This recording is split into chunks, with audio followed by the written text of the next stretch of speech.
नमस्कार विद्यार्थी मित्रांनो, स्पर्धा परीक्षा डिजिटल लर्निंग या यूट्यूब चॅनलवरती आपले सर्वांचं स्वागत आहे। विद्यार्थी मित्रांनो, आजच्या व्हिडिओमध्ये आपण 29 एप्रिल ते 5 मे या आठवड्यातील करंट अफेअर्स अभ्यासणार आहोत। तर या आठवड्यामध्ये जे आपण डिस्क्रिप्टिव्ह टाइप करंट अफेअर्स अभ्यासलेले आहेत ते सर्व आज आपण वन लाइनर मध्ये अभ्यासणार आहोत। चला तर मग आजच्या व्हिडिओला सुरुवात करूया। फर्स्ट क्वेश्चन आहे, अलीकडेच आयसीसीने टीम इंडियाच्या कोणत्या माजी क्रिकेटपटूची T20 वर्ल्ड कप 2024 चा ब्रँड अँबॅसेडर म्हणून नियुक्ती केली आहे? तर बघा, याचे योग्य उत्तर आहे युवराज सिंग। तर आयसीसीने युवराज सिंग याची T20 वर्ल्ड कप 2024 चा ब्रँड अँबॅसेडर म्हणून नियुक्ती केली आहे। त्याचबरोबर वेस्ट इंडिजचा आयकॉन ख्रिस गेल आणि 8 वेळा ऑलिम्पिक सुवर्ण पदक विजेता उसेन बोल्ट या दोघांनाही ब्रँड अँबॅसेडर म्हणून नियुक्त करण्यात आलेले आहे। अलीकडेच भूसंपदा विभागीय संचालक म्हणून कोणाची नियुक्ती करण्यात आली आहे? तर सर्वदानंद बर्नवाल यांची नियुक्ती करण्यात आलेली आहे भूसंपदा विभागीय संचालक म्हणून। अलीकडेच ज्वालामुखी माउंट एअरबेस चर्चेत होता, तो कोणत्या खंडात आहे? तर हा ज्वालामुखी अंटार्क्टिका या खंडामध्ये येतो। भारतीय हवाई दलाने क्रिस्टल मेज 2 क्षेपणास्त्राची यशस्वी चाचणी कोठे केली आहे? तर अंदमान आणि निकोबार या बेटावरती करण्यात आलेली आहे क्रिस्टल मेज 2 क्षेपणास्त्राची यशस्वी चाचणी। आणि कोणामार्फत करण्यात आलेली आहे? तर भारतीय हवाई दलामार्फत। अलीकडेच कोणत्या रोगासाठी तोंडावाटे देण्यात येणाऱ्या लसीला WHO द्वारे पूर्व पात्रता प्राप्त झाली आहे? तर कॉलरा या लसीला झालेली आहे बघा। आणि कोणती लसीचं नाव काय आहे? तर युविकोल यस। नुकतेच सुधीर काकर यांचे निधन झाले, ते कोण होते? तर मानसशास्त्रज्ञ होते सुधीर काकर हे। त्यांना भारतीय मानसशास्त्राचे जनक असेही म्हटले जात होते। कोरोमंडल इंटरनॅशनल लिमिटेडचे कार्यकारी अध्यक्ष म्हणून कोणाची पुनर्नियुक्ती करण्यात आली आहे? तर अरुण अलगप्पम यांची नियुक्ती करण्यात आलेली आहे कोरोमंडल इंटरनॅशनल लिमिटेडचे कार्यकारी अध्यक्ष म्हणून त्यांचीही पुनर्नियुक्ती करण्यात आलेली आहे। कम्पेअर द मार्केट EAUच्या अहवालानुसार जगातील दुसरा सर्वात स्वस्त पासपोर्ट कोणत्या देशाकडे आहे? तर जगातील दुसरा सर्वात स्वस्त पासपोर्ट हा भारताकडे आहे। तर प्रथम क्रमांकावरती आहे दुबई हा देश। कोणत्या देशाने नुकतेच आपले अंतराळयान शेंझो 18 प्रक्षेपित केले? तर चीन या देशाने केलेले आहे। 26वी वर्ल्ड एनर्जी काँग्रेस 2024 कोणत्या देशात आयोजित करण्यात आली? तर नेदरलँड या देशामध्ये आयोजित करण्यात आली 26वी वर्ल्ड एनर्जी काँग्रेस 2024। अलीकडेच कोणत्या देशाच्या संसदेने समलैंगिक संबंधांना गुन्हा ठरवणारे विधेयक मंजूर केले आहे? तर याचे उत्तर आहे इराक। तर इराक या देशाच्या संसदेने समलैंगिक संबंधांना गुन्हा ठरवणारे विधेयक मंजूर केलेले आहे। तर या विधेयकानुसार समलैंगिक संबंध ठेवणाऱ्यांना 15 वर्षापर्यंत शिक्षा होऊ शकते। अलीकडेच गॅरी कर्स्टन कोणत्या देशाच्या एकदिवसीय आणि T20 संघाचे प्रशिक्षक बनले आहेत? तर पाकिस्तान या देशाचे बनलेले आहेत बघा। पाकिस्तान या देशाचे एकदिवसीय आणि T20 संघाचे प्रशिक्षक बनलेले आहेत। तर गॅरी कर्स्टन हे दक्षिण आफ्रिकेचे खेळाडू आहेत। अलीकडेच मध्य पूर्व आणि उत्तर आफ्रिकेसाठी 2024 केम्ब्रिज समर्पित शिक्षक पुरस्कार कोणी जिंकला आहे?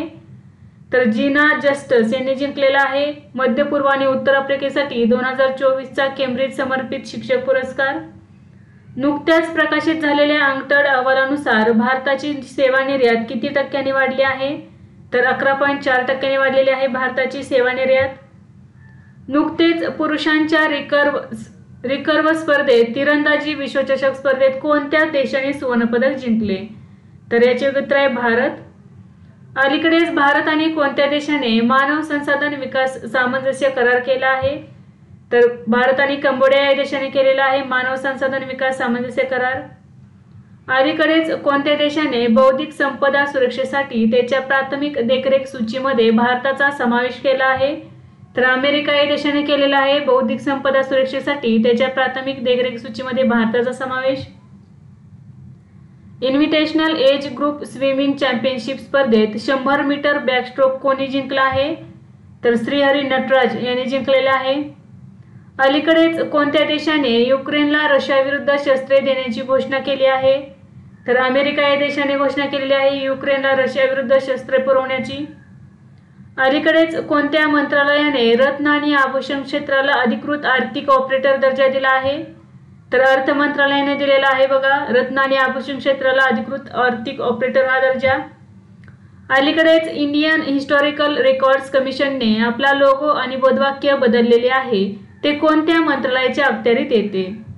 तर हे सांस्कृतिक मंत्रालयाच्या अखत्यारीत येते, इंडियन हिस्टॉरिकल रेकॉर्ड्स कमिशन. भारताच्या औद्योगिक वस्तूंच्या आयातीमध्ये चीनचा वाटा किती आहे? तर 30% आहे भारताच्या औद्योगिक वस्तूंच्या आयातीमध्ये चीनचा वाटा. अलीकडेच इशाक दार यांची कोणत्या देशाच्या उपपंतप्रधान म्हणून नियुक्ती करण्यात आलेली आहे? तर पाकिस्तान या देशाचे उपपंतप्रधान म्हणून इशाक दार यांची नियुक्ती करण्यात आलेली आहे. 35वा गोल्डमन पर्यावरण पुरस्कार 2024 कोणत्या भारतीय व्यक्तीला जाहीर झाला आहे?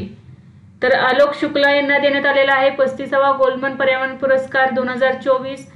तर विद्यार्थी मित्रांनो, गोल्डमन पर्यावरण पुरस्कारालाच ग्रीन नोबेल पारितोषिक असेही म्हटले जाते. द विनर्स माइंडसेट हे पुस्तक कोणी लिहिले आहे? तर शेन वॉटसन या ऑस्ट्रेलियाच्या खेळाडूने लिहिलेले आहे द विनर्स माइंडसेट हे पुस्तक. भारतीय लस उत्पादक संघचे अध्यक्ष म्हणून कोणाची नियुक्ती करण्यात आली आहे? तर डॉक्टर कृष्णा एल्ला यांची नियुक्ती करण्यात आलेली आहे भारतीय लस उत्पादक संघाचे अध्यक्ष म्हणून. जगातील सर्वात मोठे विमानतळ कोठे बांधले जात आहे? तर दुबई या ठिकाणी बांधले जात आहे जगातील सर्वात मोठे विमानतळ. अलीकडेच ग्लोबल मीडिया पुरस्कार 2024 कोणी जिंकला आहे? तर AI अँकर सना यांनी जिंकलेला आहे ग्लोबल मीडिया पुरस्कार 2024. नेक्स्ट आहे, नुकतेच कोणत्या रुग्णालयाला सलग 5व्या वर्षी भारतातील सर्वोत्कृष्ट खाजगी रुग्णालयाचा खिताब देण्यात आला आहे? तर मेदांता हॉस्पिटल गुरुग्राम, म्हणजेच गुरुग्राम येथील मेदांता हॉस्पिटलला सलग 5व्या वर्षी भारतातील सर्वोत्कृष्ट खाजगी रुग्णालयाचा खिताब देण्यात आलेला आहे. स्मॉल फायनान्स बँकमधून युनिव्हर्सल बँकांमध्ये ऐच्छिक रूपांतरणासाठी अलीकडेच मार्गदर्शक तत्वे कोणी जारी केली आहेत? तर RBI ने जारी केलेले आहेत बघा. स्मॉल फायनान्स बँक्समधून युनिव्हर्सल बँकांमध्ये ऐच्छिक रूपांतरणासाठी मार्गदर्शक तत्वे. बॅच ओपन स्क्वॅशचे विजेतेपद कोणी जिंकले आहे? तर सेंथिल कुमार या भारताच्या खेळाडूने जिंकलेले आहे बॅच ओपन स्क्वॅश 2024चे विजेतेपद. अलीकडेच खनिज शिखर संमेलनाचे आयोजन कोठे करण्यात आले? तर नवी दिल्ली या ठिकाणी आयोजन करण्यात आले खनिज शिखर संमेलनाचे. अलीकडेच IPL मधील 150व्या विजयासह नवीन विक्रम कोणी केला आहे? तर MS धोनी यांनी केलेला आहे बघा. IPL मध्ये 150व्या विजय म्हणजे 150 विजयी सामन्यांमध्ये धोनी हा खेळलेला आहे. लच्चू महाराज पुरस्कार 2024 ने कोणाला सन्मानित करण्यात आले आहे? तर पंडित राजेंद्र गंगानी यांना सन्मानित करण्यात आलेले आहे लच्चू महाराज पुरस्कार 2024 ने. तर विद्यार्थी मित्रांनो, 2024 मध्ये 2015 ते 2024 पर्यंतचे लच्चू महाराज पुरस्कार जाहीर करण्यात आलेले आहेत. यामध्ये हेमा मालिनी, वहीदा रहमान यांनाही पुरस्कार देण्यात आलेले आहेत. दिल्लीच्या गृहनिर्माण आणि शहरी व्यवहार मंत्रालयीन संचालकपदी कोणाची नियुक्ती करण्यात आली आहे?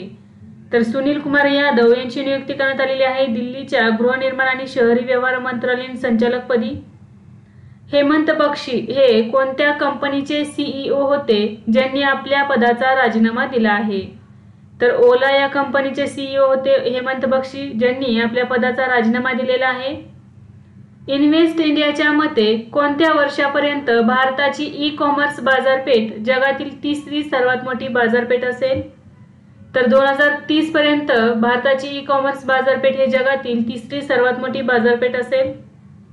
नुकतेच कोणत्या देशाच्या पहिल्या मुस्लिम मंत्र्याने पदाचा राजीनामा दिला? तर स्कॉटलंड या देशाच्या प्रथम मुस्लिम मंत्र्याने राजीनामा दिलेला आहे. अलीकडेच भारतीय नौदलाचे उपप्रमुख कोण झाले आहेत? तर कृष्णा स्वामीनाथन हे भारतीय नौदलाचे उपप्रमुख झालेले आहेत. अलीकडेच कोणत्या IIT ने innovative 3D printed dummy ballot युनिटचे अनावरण केले आहे? तर IIT गुवाहाटी यांनी केलेले आहे innovative 3D printed dummy ballot युनिटचे अनावरण. नुकतीच आंतरराष्ट्रीय बुद्धिबळ महासंघाने ग्रँड मास्टर ही पदवी कोणाला दिली आहे? तर वैशाली रमेश बाबू यांना दिलेली आहे. उत्तर प्रदेशातील अमेठी येथील फुर्सतगंज रेल्वे स्थानकाचे नवीन नाव काय आहे? तर तपेश्वरनाथ धाम हे नाव आहे फुर्सतगंज रेल्वे स्थानकाचे नवीन नाव. उद्योग आणि अंतर्गत व्यापार प्रोत्साहन विभागामध्ये नवीन संचालक म्हणून कोणाची नियुक्ती करण्यात आली आहे? तर प्रतिमा सिंग यांची नियुक्ती करण्यात आलेली आहे उद्योग आणि अंतर्गत व्यापार प्रोत्साहन विभागामध्ये नवीन संचालक म्हणून. BWF world junior badminton championship 2025 कोठे आयोजित करण्यात येणार आहे? तर गुवाहाटी, आसाम या ठिकाणी करण्यात येणार आहे. अलीकडेच सीताअम्मा मंदिराच्या राज्याभिषेकासाठी कोणत्या नदीचे पवित्र पाणी श्रीलंकेला पाठवले जाईल? तर सरयू नदीचे पवित्र पाणी पाठवण्यात येणार आहे श्रीलंकेला.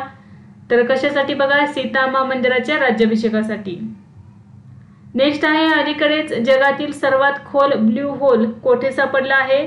तर मेक्सिको येथे सापडलेला आहे जगातील सर्वात खोल ब्ल्यू होल. भारत पुढील 5 वर्षांसाठी कोणत्या देशाच्या प्रशासकीय अधिकाऱ्यांना प्रशिक्षण देणार आहे? तर बांगलादेशच्या प्रशासकीय अधिकाऱ्यांना प्रशिक्षण देणार आहे भारत. किती वर्षांसाठी बघा? पुढील 5 वर्षांसाठी हे प्रशिक्षण असणार आहे. नुकतेच विनय वीर यांचे निधन झाले, ते कोण होते? तर पत्रकार होते ज्यांचे नुकतेच निधन झालेले आहे, विनय वीर यांचे. नवी दिल्ली येथे नुकतीच पार पडलेल्या आपत्ती रेझिलियंट इन्फ्रास्ट्रक्चर 2024 वरील आंतरराष्ट्रीय परिषदेची थीम काय आहे? तर आजची गुंतवणूक अधिक लवचिक उद्यासाठी ही या परिषदेची थीम आहे. Tata consultancy services world 10K बेंगळुरूच्या 16व्या आवृत्तीत पुरुषांच्या गटात कोण जिंकला? तर पीटर मॅवनिकी हे जिंकलेले आहेत. स्वदेशी बनावटीच्या कॉम्पॅक्ट इन्व्हर्टरवर भारत सरकारने कोणत्या IITला पेटंट दिले?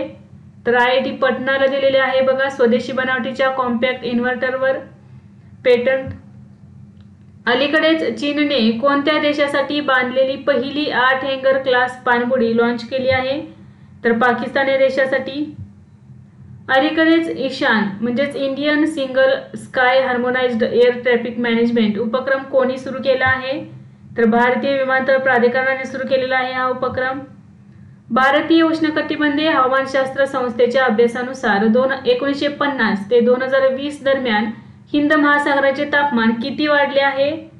तर 1.2 अंश सेल्सिअसने वाढलेले आहे हिंद महासागराचे तापमान. NHPC आणि भारतात फ्लोटिंग सोलर तंत्रज्ञानासाठी करार कोणी केला आहे? तर ओशनसन. NHPC आणि ओशनसन या कंपनीने भारतात फ्लोटिंग सोलर तंत्रज्ञानासाठी करार केलेला आहे. भारतीय नौदलाने कोणत्या राज्यात टॉर्पेडो क्षेपणास्त्र प्रणालीच्या सुपरसॉनिक क्षेपणास्त्राची यशस्वी चाचणी केली आहे? तर ओडिशा या राज्यामध्ये. सिक्युरिटीज ॲपिलेट ट्रिब्युनलचे पीठासीन अधिकारी म्हणून कोणी पदभार स्वीकारला आहे? तर न्यायमूर्ती दिनेश कुमार यांनी. हे निवृत्त न्यायमूर्ती आहेत. त्यांनी सिक्युरिटीज ॲपिलेट ट्रिब्युनलचे पीठासीन अधिकारी म्हणून पदभार स्वीकारलेला आहे. अलीकडेच कोणत्या ट्रेड असोसिएशनने स्टार्टअपसाठी कॉर्पोरेट गव्हर्नन्स चार्टर लॉन्च केले आहे? तर भारतीय उद्योग महासंघाने. रुआंग ज्वालामुखी कोणत्या देशात आहे ज्याचा नुकताच उद्रेक झाला आहे? तर इंडोनेशिया या देशातील रुआंग ज्वालामुखीमध्ये नुकताच उद्रेक झालेला आहे. अलीकडेच कोणत्या राज्याने नीलगिरी तहर या प्राण्याचे सर्वेक्षण सुरू केले आहे? तर तमिळनाडू या राज्याने 3 दिवसीय सर्वेक्षण सुरू केलेले आहे नीलगिरी तहर या प्राण्याचे. तर नीलगिरी तहर हा प्राणी तमिळनाडूचा राज्य प्राणी आहे. अलीकडेच बातम्यांमध्ये दिसलेले राजा रवी वर्मा कोणत्या क्षेत्राशी संबंधित होते? तर चित्रकला आणि कला या क्षेत्राशी संबंधित आहेत राजा रवी वर्मा. अलीकडेच कोणत्या राज्याच्या शिक्षण विभागाने शारीरिक शिक्षा निर्मूलनासाठी मार्गदर्शक तत्त्वे जारी केली? तर तमिळनाडू या राज्याने जारी केलेली आहेत बघा शारीरिक शिक्षा निर्मूलनासाठी मार्गदर्शक तत्त्वे. कोणत्या देशाच्या शास्त्रज्ञांनी 90 दशलक्ष वर्ष जुन्या डायनासोरचा शोध लावला आहे? तर अर्जेंटिनाच्या शास्त्रज्ञांनी लावलेला आहे 90 दशलक्ष वर्ष जुन्या डायनासोरचा शोध. अलीकडेच कोणत्या राज्यातील ब्रूस स्थलांतरित लोकांनी प्रथमच मतदान केले? तर त्रिपुरा या राज्यातील ब्रूस स्थलांतरित लोकांनी लोकसभा 2024 साठी प्रथमच मतदान केलेले आहे. अलीकडेच कोणते 2 देश भारतीय युद्धनौकांसाठी इलेक्ट्रिक प्रोपल्शन सिस्टीम विकसित करण्याच्या करारावर चर्चा करत आहेत? तर भारत आणि UK. नुकतेच कोणत्या फार्मास्युटिकल कंपनीने मान्य केले आहे की त्यांच्या कोरोना लस कोविशिल्डचे दुष्परिणाम होऊ शकतात? तर ॲस्ट्राझेनेका हे UK मधील कंपनीने हे मान्य केले आहे की त्यांच्या कोरोना लस कोविशिल्डचे दुष्परिणाम होऊ शकतात. अलीकडेच ऑफलाईन QR कोड आधारित स्कॅन आणि पे सेवा कोणी सुरू केली आहे? तर क्रेडने सुरू केलेली आहे. भारताने कोणत्या देशाच्या कानकेसंथुराई बंदराच्या विकासासाठी 61.5 दशलक्ष अमेरिकन डॉलर देण्याचे आश्वासन दिले आहे? तर श्रीलंका या देशाने. नुकतीच युनिसेफने भारतासाठी राष्ट्रीय राजदूत म्हणून कोणाची नियुक्ती केली आहे? तर करीना कपूर यांची नियुक्ती करण्यात आलेली आहे बघा युनिसेफच्या भारतासाठी राष्ट्रीय दूत म्हणून. अलीकडेच NTPCचे CVO म्हणून कोणाची नियुक्ती करण्यात आलेली आहे? तर रश्मिता झा यांची. नुकताच 60व्या वर्षी मिस युनिव्हर्स ब्युनॉस आयर्स 2024चा किताब कोणी जिंकला आहे? तर अल्जेंड्रा मारिसा रॉड्रिग्ज यांनी जिंकलेला आहे बघा 60व्या वर्षी मिस युनिव्हर्स ब्युनॉस आयर्स 2024चा किताब. आणि ही स्पर्धा जिंकणारी ती सर्वात वयोवृद्ध ठरलेली आहे. इंडियन सुपर लीग 2023-24चे विजेतेपद कोणी जिंकले? तर मुंबई सिटी FC ने जिंकलेले आहे इंडियन सुपर लीग 2023-24चे विजेतेपद. तर इंडियन सुपर लीग ही फुटबॉल संबंधी स्पर्धा आहे. 46वी अंटार्क्टिक करार सल्लागार बैठक कोणत्या देशात होणार आहे? तर भारतामध्ये होणार आहे 46वी अंटार्क्टिक करार सल्लागार बैठक. नुकतेच उमा रमणन यांचे निधन झाले आहे, त्या कोण होत्या? तर पार्श्वगायिका होत्या उमा रमणन या. अलीकडेच कोण पेटीएम मनीचे CEO बनले आहे? तर वरुण श्रीधर हे बनलेले आहेत पेटीएम मनीचे CEO. टाइम 100 हेल्थ लिस्टमध्ये किती भारतीय किंवा भारतीय वंशाच्या लोकांचा समावेश करण्यात आलेला आहे? तर 5 भारतीय लोकांचा किंवा भारतीय वंशाच्या लोकांचा समावेश करण्यात आलेला आहे. तर यामध्ये बघा doctor Alka Dwivedi, doctor Arvindranath, doctor Vyankat Shastri, doctor Vivek Murthy आणि डॉक्टर सुंबुल देसाई यांचा समावेश करण्यात आलेला आहे. अलीकडेच चांगाई 6 ही चंद्र मोहीम कोणत्या देशाने प्रक्षेपित केली आहे? तर चीन या देशाने प्रक्षेपित केलेली आहे. उज्जीवन SFBचे MD आणि CEO म्हणून कोणाची नियुक्ती करण्यात आलेली आहे? तर संजीव नौटियाल उज्जीवन लघु बँकेची संजीव नौटियाल यांची MD आणि CEO म्हणून नियुक्ती करण्यात आलेली आहे. T20 विश्वचषक 2024 मध्ये कोणता भारतीय ब्रँड अमेरिका आणि दक्षिण आफ्रिका संघाचा प्रायोजक बनला आहे? तर अमूल हा ब्रँड बनलेला आहे. नुकतेच जॉन स्विनी कोणत्या देशाचे पहिले मंत्री बनले आहेत? तर स्कॉटलंड या देशाचे पहिले मंत्री बनलेले आहेत जॉन स्विनी. अलीकडेच उत्तराखंड सरकारने पतंजली उत्पादनांचे किती परवाने निलंबित केले आहेत? तर एकूण 17 उत्पादनांचे परवाने रद्द केलेले आहेत उत्तराखंड सरकारने. कोणत्या देशाने अलीकडेच आशियाई कॅरम चॅम्पियनशिपमध्ये पुरुष आणि महिला दुहेरीचे विजेतेपद पटकावले आहे? तर भारताने पटकावलेले आहे बघा आशियाई कॅरम चॅम्पियनशिपमध्ये पुरुष आणि महिला दुहेरीचे विजेतेपद. CAG गिरीशचंद्र मुर्मू आणि कोणत्या देशाचे महालेखापरीक्षक यांनी लेखापरीक्षण सहकार्यासाठी सामंजस्य करार केला आहे? तर नेपाळ या देशाने. नुकतीच 26वी आशियान भारत वरिष्ठ अधिकाऱ्यांची बैठक कोठे आयोजित करण्यात आली होती? तर नवी दिल्ली या ठिकाणी आयोजित करण्यात आली 26वी आशियान भारत वरिष्ठ अधिकाऱ्यांची बैठक. T20 क्रिकेट विश्वचषक 2024 साठी भारतीय कर्णधार म्हणून कोणाची निवड झाली आहे? तर रोहित शर्मा यांची निवड झालेली आहे T20 क्रिकेट विश्वचषक 2024 साठी भारतीय कर्णधार म्हणून. अलीकडेच बोईंगच्या माजी CEOचे निधन झाले, त्यांचे नाव काय होते? तर फ्रँक स्टोन्स यांचे निधन झालेले आहे, ते बोईंगचे माजी CEO होते. नुकताच भारतीय रिन्युएबल एनर्जी डेव्हलपमेंट एजन्सीला भारत सरकारने कोणता दर्जा दिला आहे?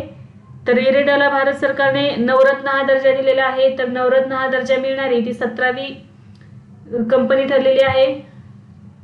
अलीकडेच मणिपाल अकॅडमी ऑफ हायर एज्युकेशनने कोणाला मानद डॉक्टरेट बहाल केली आहे? तर KV कामत यांना. अलीकडेच इंडिया रेटिंग्सने आर्थिक वर्ष 2025 मध्ये भारताचा GDP विकास दर किती टक्के असेल असा अंदाज लावला आहे? तर 7.1%. अलीकडेच हर्षित कुमारने 21व्या अंडर-20 आशियाई ॲथलेटिक्स चॅम्पियनशिपमध्ये कोणते पदक जिंकले आहे? तर सुवर्ण पदक जिंकलेले आहे. तर विद्यार्थी मित्रांनो, आज आपण 29 एप्रिल ते 5 मे या आठवड्यातील वीकली रिव्हिजन अभ्यासले. यासारखेच नवनवीन व्हिडिओ पाहण्यासाठी चॅनलला लाईक करा आणि सबस्क्राईब करायला विसरू नका. धन्यवाद.